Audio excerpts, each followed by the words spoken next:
Good morning, dear colleagues, dear friends. Welcome to the David Pearce Lecture of the 29th ERI Conference 2024. As you all know, just a short reminder, David Pearce Lectures at ERI started in 2009 with the idea of giving prominent space to application of environmental economics to real policy making. Today is a great honor for me to introduce Professor Rashid Sumaila. Professor Sumaila, he is Professor and Canada Research Chair in Interdisciplinary Ocean and Fishery Economics at the Institute for the Oceans and Fisheries and at the School of Public Policy and Global Affairs at the University of British Columbia. His research focuses on bioeconomics, marine ecosystem valuation, the analysis of global issues such as fishery subsidies, marine protected areas, illegal fishing, climate change, marine plastic pollution, and oil spills. His research involves applying game theories to fishery, rethinking the nature of the discount rates applied to natural resources, estimating the multiple benefits of fishery regeneration, documenting the effects of subsidies on fisheries, just to mention a few. Professor Sumaila received his PhD in economics from the University of Belgium. He's a widely published and cited scholar. He received numerous awards and honors, but one particularly heartwarming recognition is his inclusion in the African magazine's list of the 100 most influential Africans in 2023. His interest in environment started early in life when his grandfather used to say, people should walk as if the ground feels pain. And today, Professor Sumaila will be talking about how to bring indigenous knowledge into environmental economics, which is a topic that is receiving growing interest across different fields of studies. And I'm really grateful to Rashid for actually bringing this perspective to this conference as well. I will now give the floor to Professor Sumaila. We have about 45 minutes for the presentation, and then we'll give space to questions here and also questions online. Thank you very much for being with us. Yeah. Thank you so much. Thank you so much. Enrica, thank you for the introduction. Thanks to the scientific committee for giving me the opportunity to kind of interact with this special group. I mean, you guys are powerful. You know that 700, 800 economists thinking about the environment. My God, this is a lot of power. And we better use that power for a lot of good, right? So I'll try to talk a bit, give you a summary. I'm going to try to do this within time. So let's get going. So here we go. This is the title of my talk, and Enrica has already told you.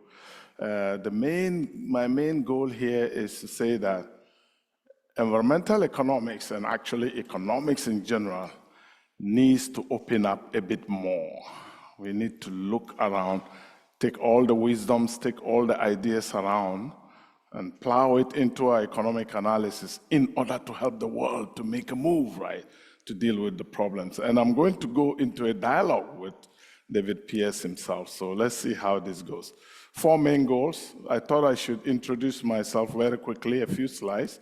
Some of you know me and my work, but most of you don't work with the ocean or fisheries. So maybe a little bit of introduction would be a good thing. So, and then I talk a bit about David Pearce himself. Why is this group and environmental economists around the world celebrating him? Why? As far as I checked, there's only one economist that ERI honors this way. So why? You know, that must be something, you know, to get that kind of space. So I'll talk about that. And then I decided I'm going to be a whisperer for David Pearce. So I talked with him last night. I had a chat with him and I had some questions. We did a view. I wish I was like Trevor Noah and I could do the British accent, but I can't, so I have to stick to it, right? So ask him, what will you want me to tell your admirers in this room and around the world, environmental economists? And then I take it on from there. So let's get going, as I said. What kind of economist am I? I see myself as an interdisciplinary oceans and fisheries economist who truly understands the connection between nature and people. And I think most of us in this room recognize this. Some economists don't. They think we can just manufacture nature, right?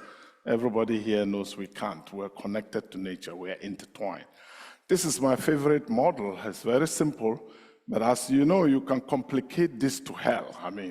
But if you boil this model down to the very basic, when we, the people, when we go to the ocean or to the environment, we do basically two things, nothing more. One, we take stuff from nature, from the ocean, the fish, the oil, the gas, whatever, into our economy, into our culture, into our social systems. We do what we do with them, and at the end of the day, what do we produce? Waste. And where do the waste go to? They go to the environment, they go to the ocean. So from the ocean, good things come, to the ocean, bad things go. And I think that's why we are all here. Our goal is to help the world to make sure we don't overtake and we don't overpollute, because if we do that, we are going to kill this natural system. That is the source of our livelihood and sustenance, So that is what motivates me, working together with other disciplines, because no single discipline can do this. Not even economists can do this alone. You have to understand the nature. You have to understand the people, the culture. You have to learn how not to produce terrible waste. So we have things like green chemistry growing, right? And all of this means we need interdisciplinarity. And not only that, we actually need partnership in the research we do. We need to work with other stakeholders in the system. We don't know everything, no. Talk to the local people, talk to businesses, talk to politicians. Co-create the knowledge. If you really want your knowledge to be used, you better co-create it, because then those you co-create with will also share ownership and commitment to take it through. And that's what me and my group will try to do. All right, what else do I need to tell you about my economics? Very quickly, I really enjoy working at the intersection of disciplines. I'm not somebody to be boxed in one thing. My colleagues know I have a fellow UBC colleagues sitting here. I like to straddle, embrace diversity in ideas, approaches, and perspectives. Show genuine interest in the perspective of others and their methodologies. So I don't go into a room and insist that the only thing that matters is to maximize profit. Somebody is going to tell you, maybe some indigenous person in Prince Rupert, as they did to me. They say, Rashid, no, we know profit is important, but it's not the only thing, right? So you have to be open to that, otherwise it doesn't work. You have to be aware that there are multiple ways of approaching things. And I love divergent thinking. There's nothing that I like in my class when I'm challenged by a student. This happened to me. I had a law student taking my course, and I told him, property rights. Have property rights, and people take good care of their things. And he said, Rashid, are you sure? And we went into a debate. And he said, think about it. If you own your house and something goes bad, because it's your house, you can live it, and nobody will question you. But if you are renting the house and you mess it up, somebody is going to knock on your door. And I said, oh my God. You know what? When he said that, I went back to our own home, and I tell you, there were a number of things that need fixing that I ignored. So we ended up writing a paper about this, right? So property rights is not the only solution, and we know that. He thinks legal stuff is the solution, but it's not the only solution. We need to bring all these tools together. I'm not just a theoretical economist. Many here are theoretical economists. And that's one message I hope I will share with you. Open the door. It's not only those who do lemmas and do axioms who can say something about economics. Open it, there's a lot. And the world is not just made by tight models that can be solved. There's a lot of the world that's outside that model. I remember one thing I'll show you here. I had a debate. Many of you know Jim Wyland, a prominent environmental economist. Me and him, what I will show you here, intergenerational discounting, one of the things we're discussing. He said, Rashid, this your thing is all nonsense, Rashid. I said, why? He said, it's not time consistent. That's important. If your model is not time consistent, you are dead in the environmental economics. So I had a smile and said, Jim, tell me one single thing in real life that is time consistent. And he looked at the ceiling. But they are consistent in my model. I said, in your model, right? Who cares about your model, frankly speaking, if you're dealing about the world? So that is what this thing about. So I do this, and it has opened doors. This is the WTO, Pascal Lamy in the middle. He read our report, subsidies database, now very useful, used a lot. The US Congress, the UN, and when I knew this guy, he wasn't a king, he was just a priest, Prince Charles, right? 2 times in the palace. And one of the things he said in that conversation, he said, Rashid, tell me, which countries are messing our oceans the most? And I will invite them here for dinner. Isn't that beautiful? I mean, if you're a scientist, this happens, you just smile, you know, and this is what keeps me going. So in all, as I said it, I want to integrate with other disciplines because, and this has led me to all sorts of things, and Reka mentioned some of them. I touch on all of this. If you look at my publications, you see a lot of stuff from policy to theoretical stuff to databases, and the World Bank and the WTO all kind of use our stuff a lot. So this is an example I want to share here. I know many of you in this room and outside, real economists, you don't put much value on publications that are not in AER or JPE, the few top journals, and I call them the tyranny of the 5. You have 5 journals, you publish there or you're dead if you're an economist. This is crazy. It's almost like the day I learned that in the US Senate, there was a time, all the 9, not the Senate, the US Supreme Court, all the 9 justices came from Yale or Princeton. And I was sitting in my room when I got there, I said, come on, this country is in trouble. Yale and Princeton, the same thinking, the same group. You want to rule the world? It was not going to work. And so that's the thing here. 5 journals will not do it. You got to go out and do policy work, interdisciplinary work. So I hope that is one of the messages. This paper we did, 300 of us, I got 300 scientists around the world. We wrote a letter to science because the WA was negotiating how to deal with harmful subsidies. We got it published. It became so impactful. The Director General of the WTO, Dr. Ngozi Iweala, you know, she's now the director. That's the first woman Director General of the WTO. She's African, her Nigerian, and she's the only one. I've gone through about 5 DGs since we started our work in subsidies, and she's the only one who got us an agreement after 20 years. So I feel like we should clap for our ladies for all your contributions. The guys couldn't do it, frankly speaking. You know, she helped us to do it. So we need to bring everybody in. And she organized the thing that I did. She submitted to her. She printed a copy for all WTO ambassadors. And many people actually attribute our work on subsidies, this paper, to helping the world to get the first WTO agreement on how to deal with harmful subsidies. That I call impactful work. It's only 300 words, the letter to science, but it's backed by a lot of science, 20 years of effort by us and other groups. And actually, I told her that this is probably the most valuable paper she would hold, because 300 scientists, the maximum word for this is 300 words. So every scientist contributed on average 1 word.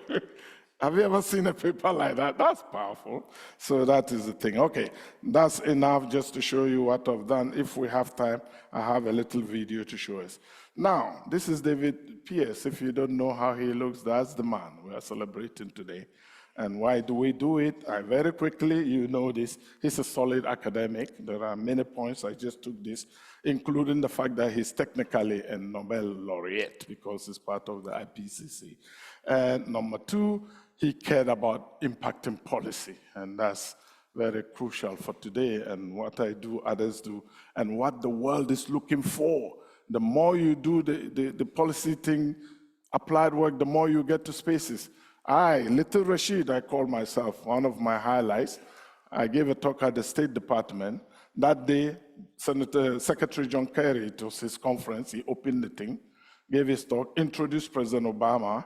So Obama is talking, and I'm sitting like you, Sandra, and we are smiling at each other. The third person to talk was Leonardo DiCaprio. He donated $10 million when he talked. And after that, who was the number 4? Little Rashid. I was on board. It's just crazy, right? So this is serious stuff, my dear people. So he likes that, and that's one thing. And he's also a great teacher, a mentor, and an academic administrator. And the thing I like best is that his students held him in the highest esteem. To me, that's one of the measures of being a good professor. Your student holding you in high esteem, because no students, no professor, right? So he's that.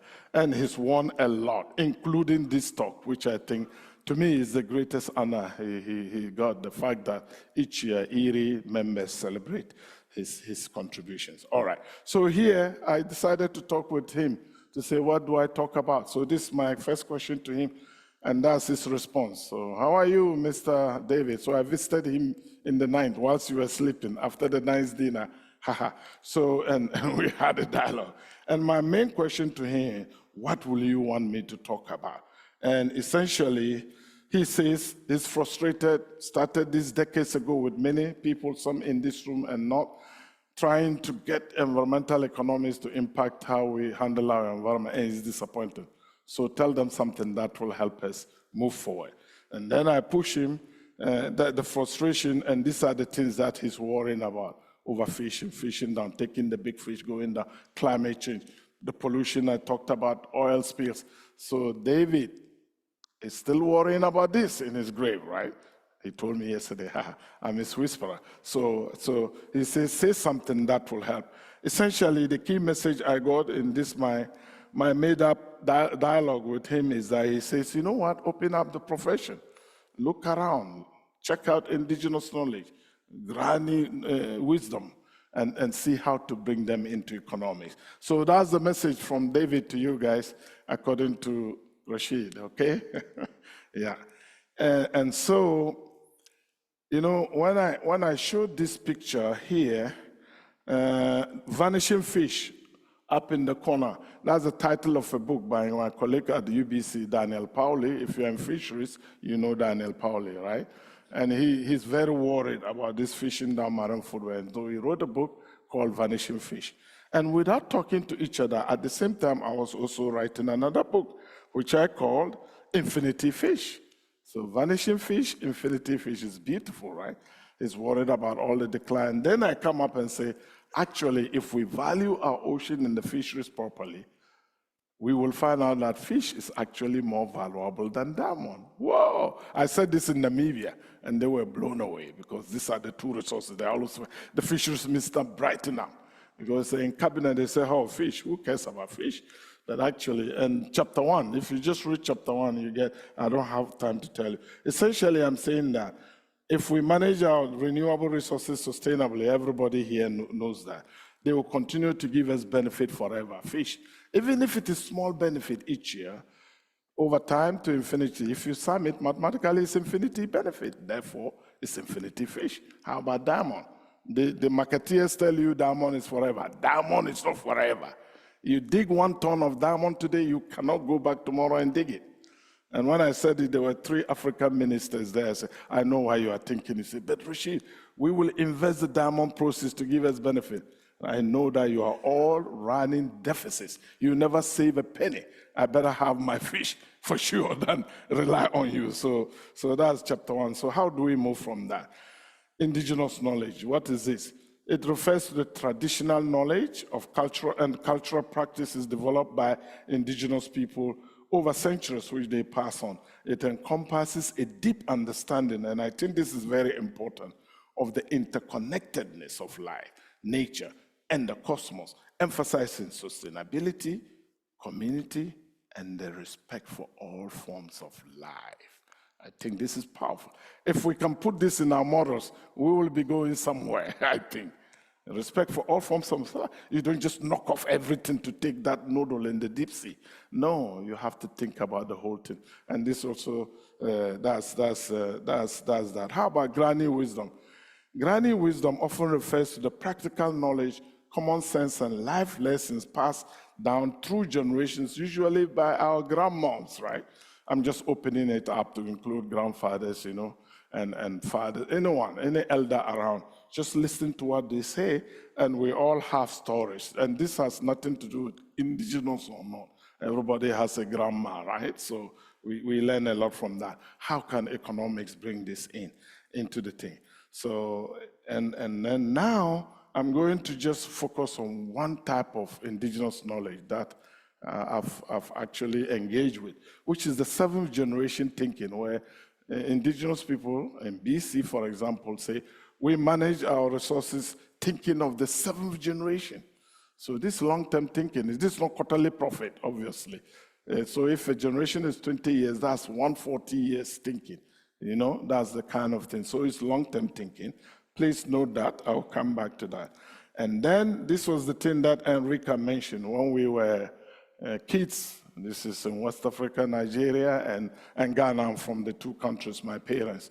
And I used to play soccer, you can't believe it. I could take the ball through your legs like magic, right?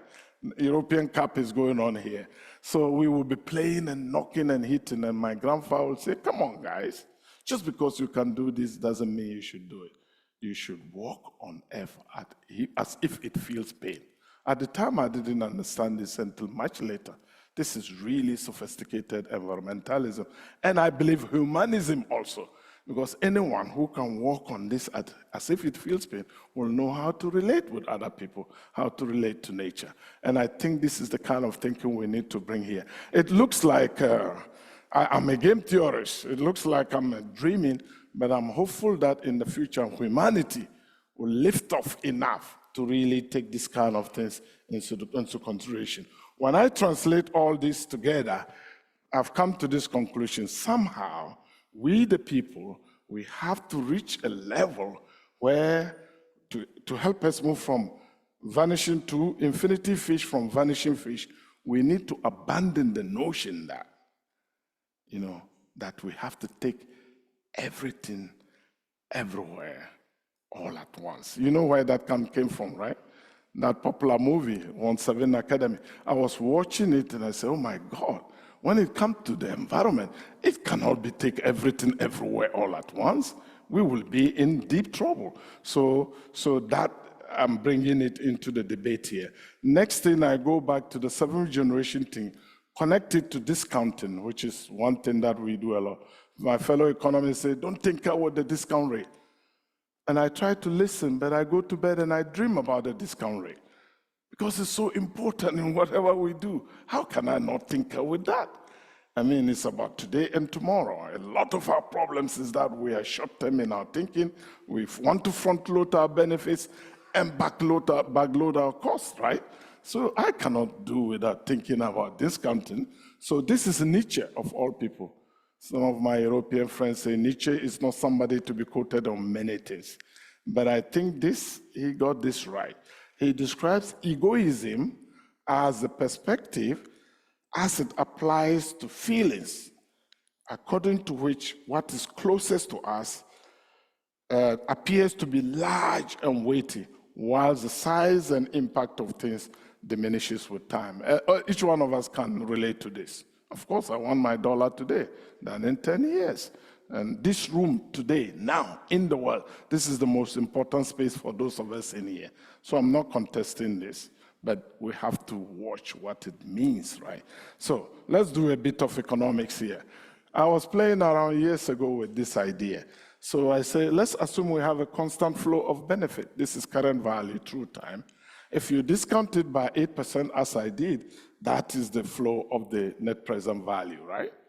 And you look at this and you start wondering, wow, is this fair? Is this all that? So what I did is, I said, let's assume we have 5 generations of fishers who fish for 20 years and they retire, and another group comes in. And then I summed the net present value for the first 20 years for the first generation, second 20 years for the second generation, and so on. And this is what you get. This is the sum of the net present value for each group of fishers. You and your grandchildren, let's say. And I usually will ask a group like you, is this fair? If I use this for policy purposes and make my decisions on the quota and how to harvest, is this fair to all the generations? Usually the whole room says, no, this is not fair, right? And then I go on to show them this picture. I say, you know what? The only reason it doesn't seem fair is that we use the discounting clock of the current generation in all our models to discount flows of benefit to whatever our time horizon is. So I kind of zeroed in and said, that is the problem. We are measuring the value of the fish to our grandchildren as if it is our fish. I think we should use their own discounting clock to measure their thing, give them property rights essentially, because the people who were here 50 years ago, 100 years ago, the fish we ate yesterday, it's not valuable to them. That is understandable, but it is valuable to us. So don't start counting my fish for my great-grandfather 100 years ago. It will be zero value to him. And that is what essentially we're doing in our economic models. When I did, I say, this is like eureka for me. Hey, I found something interesting. Because if you redo the clock, anytime a new generation comes, actually that thing is fair. Because for them, the value is that big in 100 years. So what do you do with this? I just went on and wrote a paper. I did this, my simple thing. This thing is already in mathematics textbooks, actually. I've seen this formula in mathematics. The lady called me and said, we are writing a book, and this is intriguing. We've never seen this formulation. And she had a much better equation for this. It's beautiful in the book. And so what I did is just to restart the discounting clock for each generation and sum it up. And this is not time consistent. This is my argument with Jim Weiland. And I said, look, my friend, yeah, time consistent is your body, but this is real life. And you see something. You see where I published the first paper in Fish and Fisheries, because I knew that if I had sent this to an economic journal, it will be killed. This idea will never come out to the world. So I don't do it. I send it to Fish and Fisheries, right? Get the idea out. That's the main thing. And in demonstrating it, I used it to do some ecosystem model to show whether you will decide to rebuild. The Icelandic ecosystem was what we use here. And if you use a conventional discounting, you say, no, we don't restore. Status quo is the best, right? I applied to the cod stocks of Newfoundland, and the depletion is actually optimal according to our discounting approach.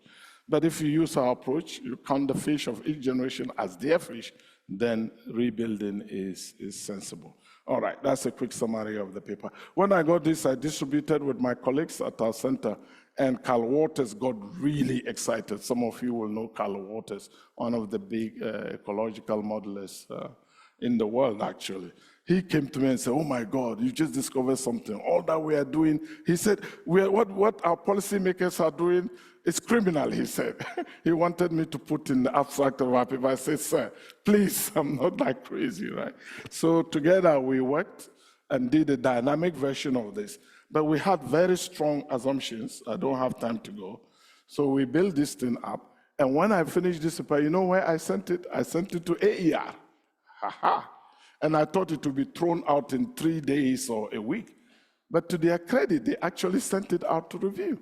They did. It was beautiful. And I got comments, they love it. You know, they had one condition for me. Rashid, go get an axiom to back up your assumptions. All right. So this is where mentors are wonderful. How many of you know Colin Clark? Mathematical bioeconomics.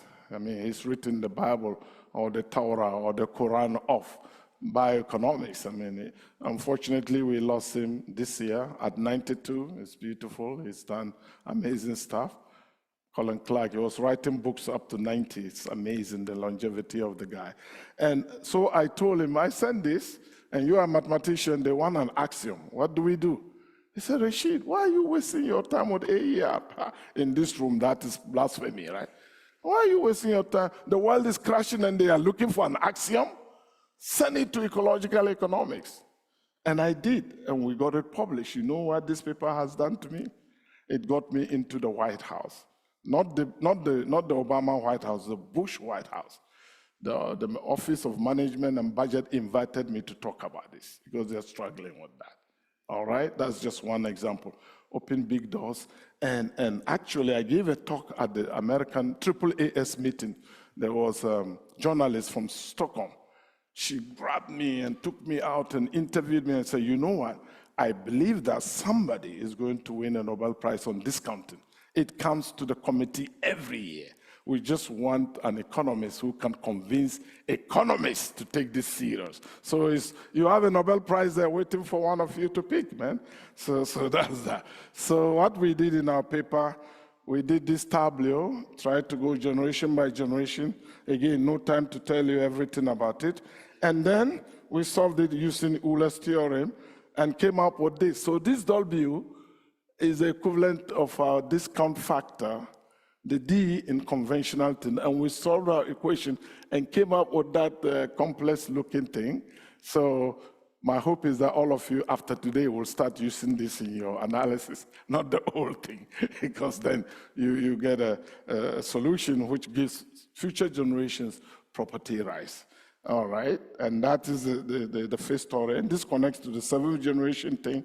So I have a few things to tell you, not everything, and I don't have time to develop this further. I'm just dropping the idea.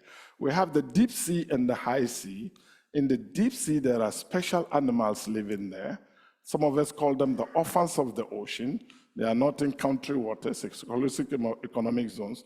Nobody really takes care of them. They live very long. They grow very slowly. Down there, no light, little food, so they're very economical.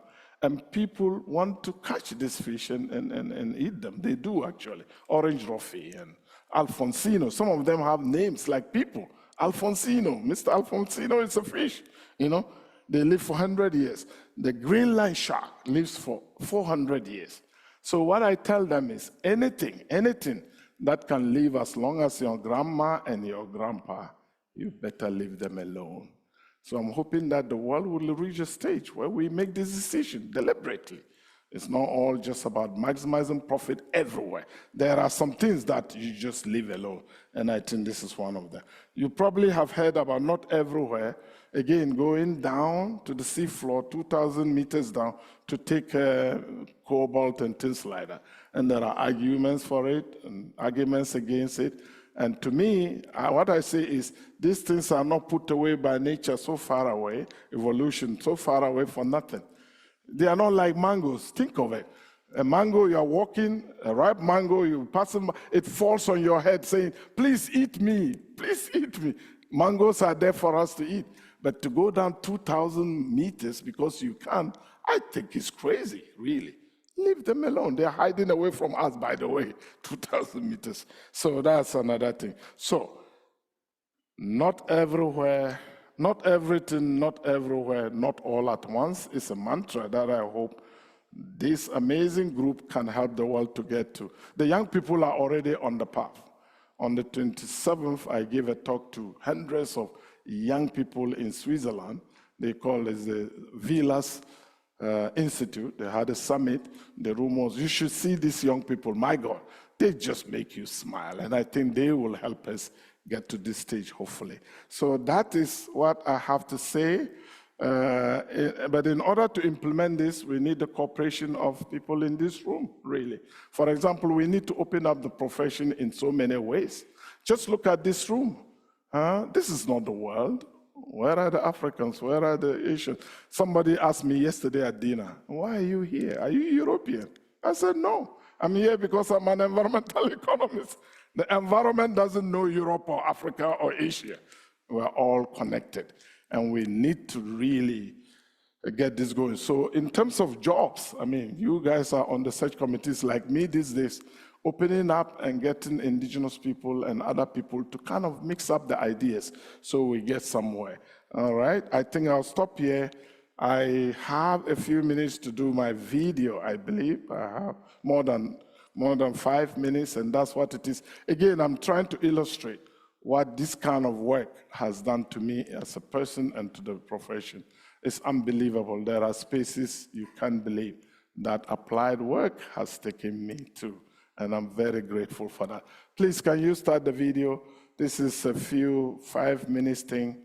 It's my latest thing at the US Senate. In January, I got invited to give a talk to the Senate Finance Committee on climate change and fisheries, their impacts.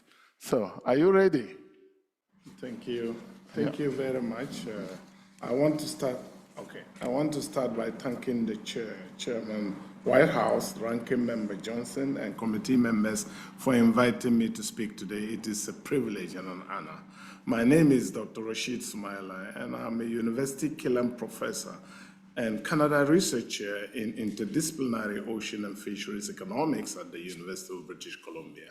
I have just a few points that I would like to share with the committee. The first one is from our research. I think all Americans should care about the ocean and the life it holds.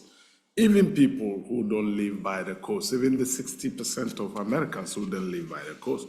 Why do I say that? Because our lives are intertwined,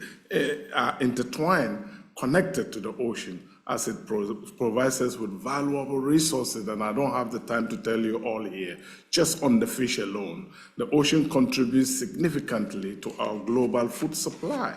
Through international trade, everyone, all Americans get to eat nutritious, healthy seafood, which is good for our health, right?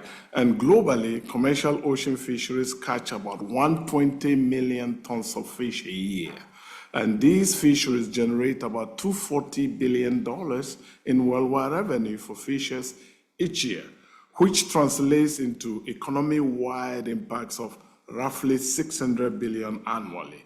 The ocean provides job security, generating income for an estimated 260 million people worldwide. I keep saying worldwide because we're all connected, right? America to the world.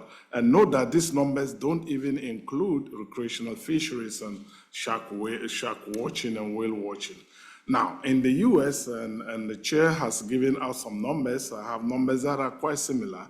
In 2020, commercial and recreational saltwater fishing alone generated over $250 billion in sales impact, which describes the total economic sales of fish as it passes through the food value chain into our plates, for example. So lots of dollars, and the contribution to America's GDP is estimated to be over $110 billion a year, right?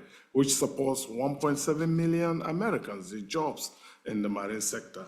Huge benefits to everybody. This is just the fish. So not addressing climate change will lead to losses in this. Remember, no fish, all of these are gone. So we need to protect the fish, and climate change is a big threat to that, as we heard from my colleague. In a recent paper, we explored the effect of climate change on Atlantic cod, yellowtail flounder, and Pacific halibut, 3 important species. And they are shared between Canada and the US, so they are jointly managed. What we found is that the fish available as climate change escalates will be shrinking. There will be less fish to catch.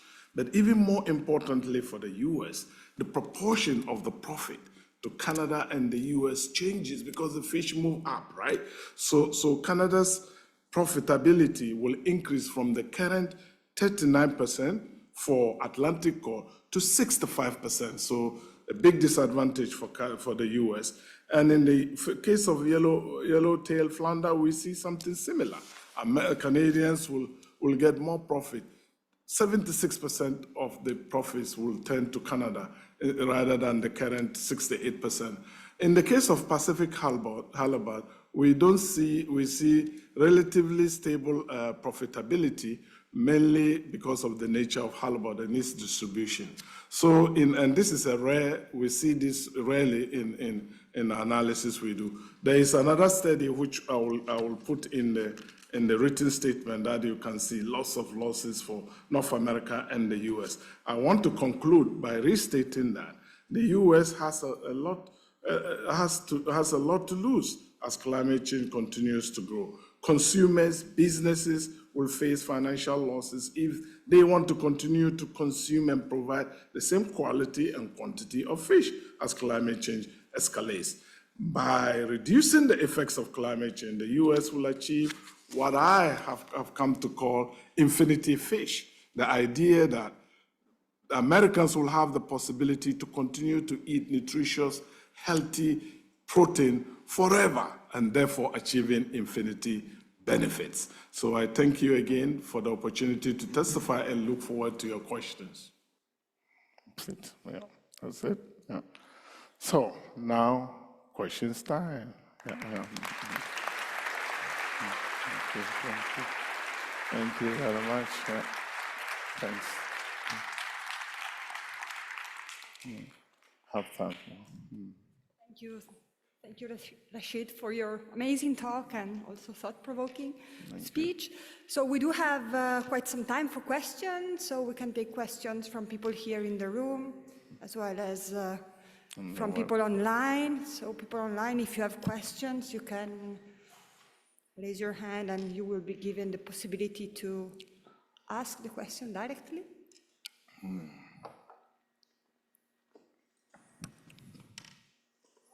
Let's see the first question, huh? Hi. Yeah. Thank you for your talk. You attracted my curiosity with the slides with the big formula, and could you go back to it and explain it to us? Okay, all right. Can I go back? I think so. See if we can. It's possible, should be possible. Go back. Rashid. Huh? Is it going? Yeah. You want this one? Yes. Oh, the next one. Oh, yeah, that's the big one, actually. So to get that equation, we made these assumptions. Essentially, we are saying that each year, a new generation of people come into play, into life. And we say the present generation discount the flows of benefit at the standard rate. So I'm not tampering with what we do because I know people want their benefits now than tomorrow, so we keep that. So if you are here, you discount as we do, right? All right? Then the next, the new generation of a size 1 over G.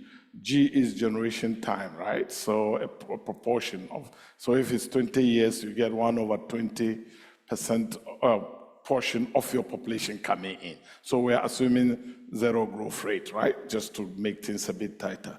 So that's that one. So that generation comes in 1 over G, and they discount at the standard rate every year after they enter the population. So they do like what those here do. They come in. But the year they come in, and this is why AER said we need an axiom. The current generation, current generation as decision makers discount the interests of future generations at the future discount rate at the time they enter. So the time you enter, you are a baby, you cannot decide for yourself. So we say, we decide for them, but as soon as they come in and they are mature enough, which in our model is 1 year, then they do like everybody, all right? So that is that. And then when you do this, you can then develop this tableau. And the first year, you have years here, year 0, 1, 2, up to your time limit, right? So you have that. So the present generation in the opening year, if they get 1 unit of benefit, because it's the current and the present value are the same, so that unit is 1.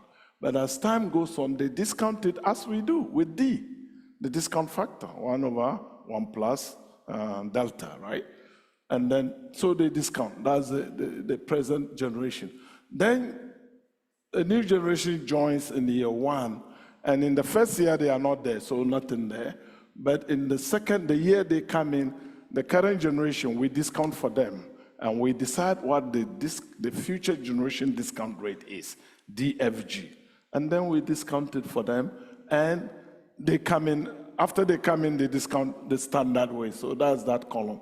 And you do that for each generation forever, and that's what the tableau allows you to do.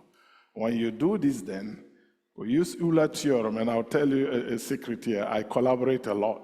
I couldn't have solved this thing with the Euler theorem. Carl Waters couldn't do it himself, but his son is a mathematician. So he came on board and helped us to solve it. And when you solve that tableau, this is what you get. Now your present value is calculated by that W raised to T instead of the discount factor. And that W is defined as your normal discount factor plus the intergenerational component there. So you have the DFG, which is decided by the future generation for the generation coming in.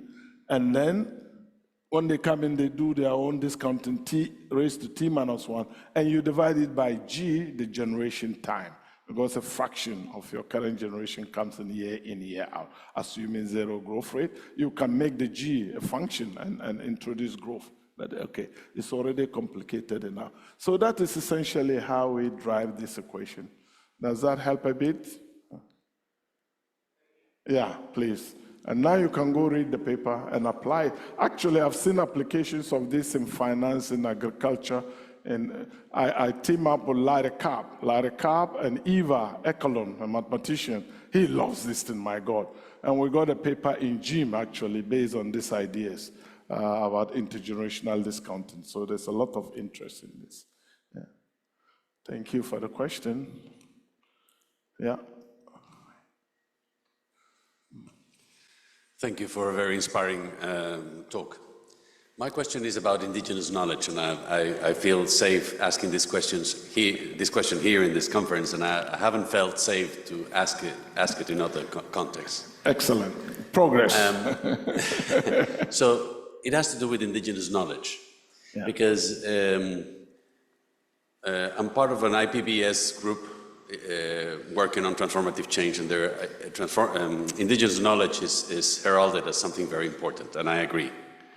But how to disentangle indigenous knowledge that has not been sustainable, or that was suitable for a time and moment in which population was very small, and you cannot draw on that to, let's say, manage resources when populations are reach a certain stage beyond. So there is a lot of examples of indigenous knowledge that has led to collapse. When people talk about indigenous knowledge, they talk in very romantic terms, but a lot of it was based on slavery, for example. So again, we don't want that right now. How to disentangle the two? You know, this question is very important and it's very deep. I don't know, you don't know my life, actually. I told you I'm West African, right? I'm from the north of Nigeria. I'm a Muslim boy, right? What I learned very quickly from my dad now, not my granddad, is not to be ideological. So it's not like indigenous knowledge is all good, no. But look out for the good things and integrate them. And this is how I relate to the world. The West is the same. Lots of good stuff and terrible stuff. Africa, oh my gosh, right? The way we make progress in this world is to look everywhere, every corner, for the ideas that we can say is good and bring them on board. So that's what I'm talking about here. It's not romanticism, not for me. You can see how I translated the 7th generation into discounting. So that's the kind of thing I try to do, all right? I hope this is helpful. Great. Thank you for the question. Yeah. Hey, my friend is going to ask a question. She's coming next tomorrow, Anna Sophie.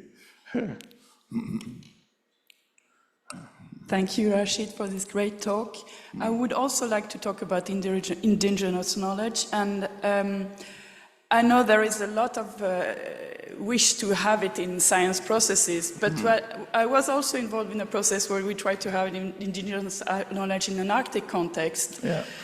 And then I was told by people from this region that it was very hard to get that, because there were asks from all kinds of sides about this knowledge, and they didn't have time to deal with all these scientists asking for indigenous knowledge. So how do you do practically to get that? Yeah, that's another great question.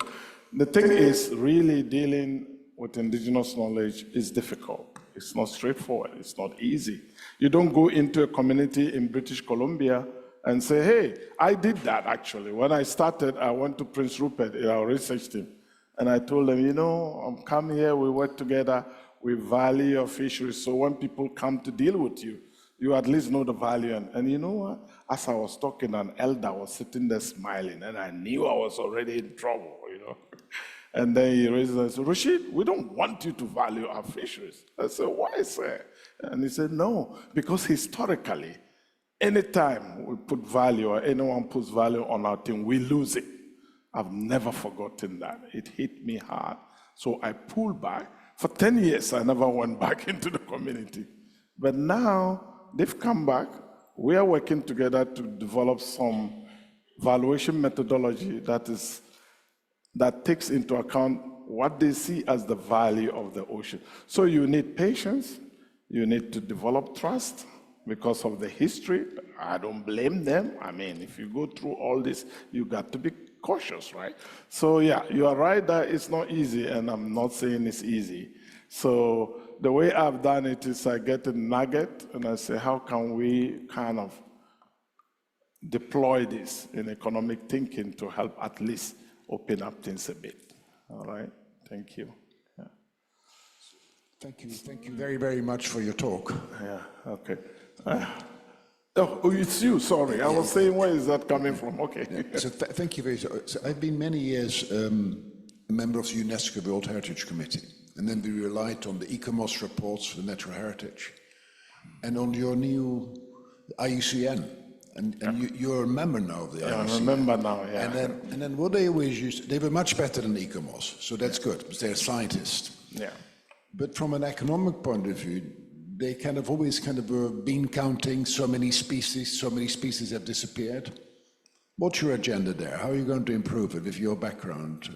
Or is it good already what it is? So because from a policy point of view, they've been very important.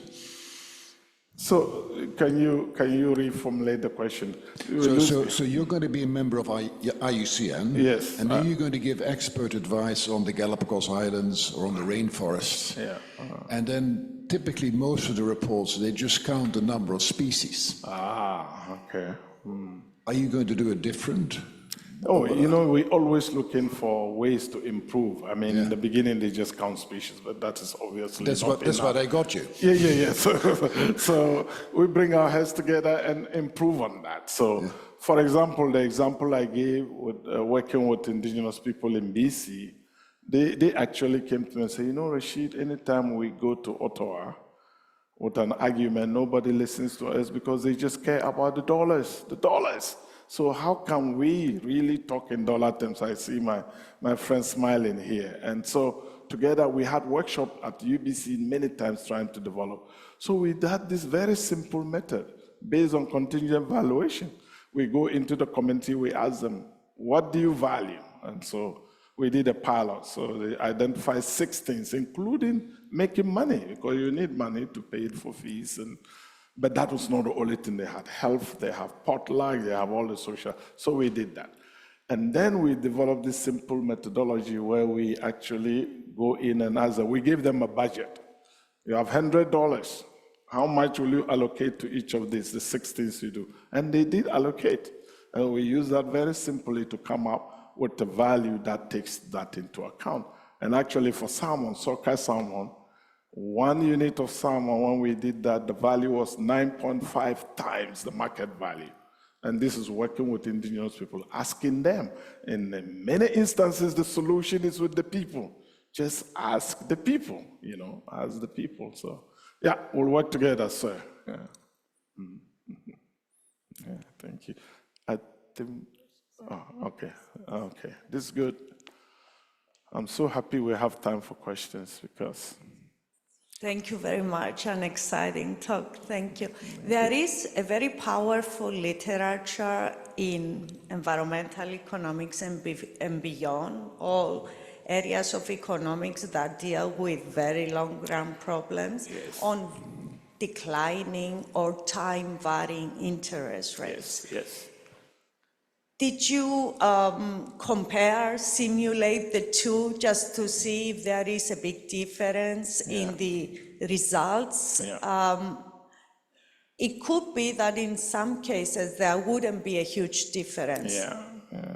No, thank you very much. In the paper with Carl Waters, we had a lit review as usual.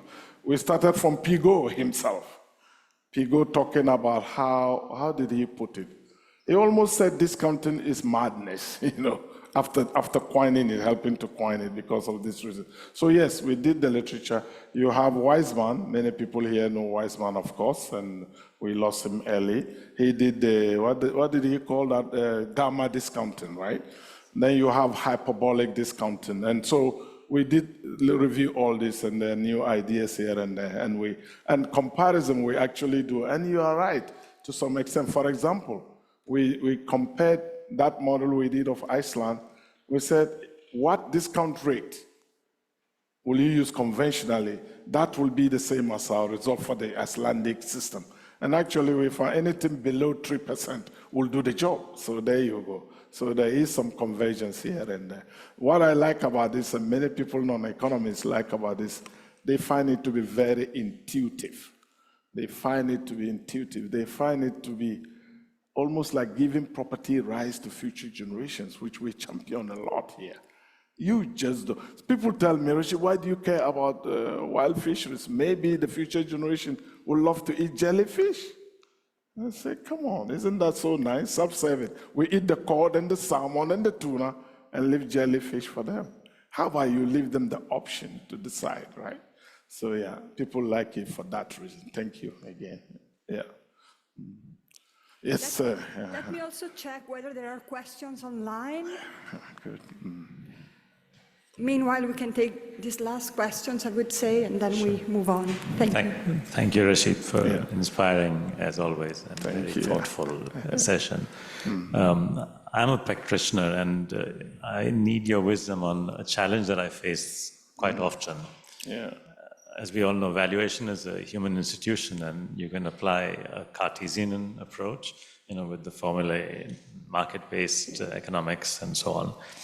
Or you can apply an indigenous approach, which I love the way that you've combined the two, using 7 generations' rights effectively and bringing that into this formula-driven approach and applying a community. Now, the challenge I have is this. As the application of environmental economics reaches into the private sector and damage costs are estimated using valuation, they suddenly, would you believe, these market-based Cartesian people suddenly discover the indigenous wisdom and say, no, Pavan, you can't do this. Surely, you've got your own report team and everything. So it's like, how do you tell these guys that stop being viciously evil in the way that you manipulate the tenets of manipulating the tenets of environmental economics, basically to avoid an inconvenient truth, so to speak. Yeah. So I just wondered if you have any thoughts as to how I should handle this frequent challenge that I face. Yeah. My dear friend, I wish I have an answer to that, Usually, we scientists, we face that. You do your work, you publish it, and some take it and actually abuse it, right? And it's very difficult. How do you deal with that, right? If people want to have it. You see it in our world today where people just say what they want to say. It doesn't matter. So how do you deal with that? It's hard. I don't have a formula. If any one of you have that answer to his question, I think the world will be celebrating you, okay? It's a tough one, and people just want to abuse. And it's getting worse, actually. I gave a talk in Virginia, and they say, what do you think about the current situation, politics? I say, what can I think about it? The lies are taking over, misinformation. I had my glass of water. I say, see, you tell people this is a glass of water. They say, no, it's a banana. Huh? You say, eat it. They won't eat it. Then they move to the next lie. What can I do? So we have to deal with this misinformation. It's very scary and worrisome because the rational world will cease to exist if we cannot agree that we are in this room now. Huh? You are here and people say, no, you are not here. You are not here. You are somewhere and you are here. How do I deal with that? I don't know, sir. Oh. Okay, thank you. I would like to invite you all for a final round of applause to Rashid. Thank you so much. Thank you. This is wonderful. Yeah, thanks. Yeah, I appreciate you all. Yeah, and thank you all for the great questions.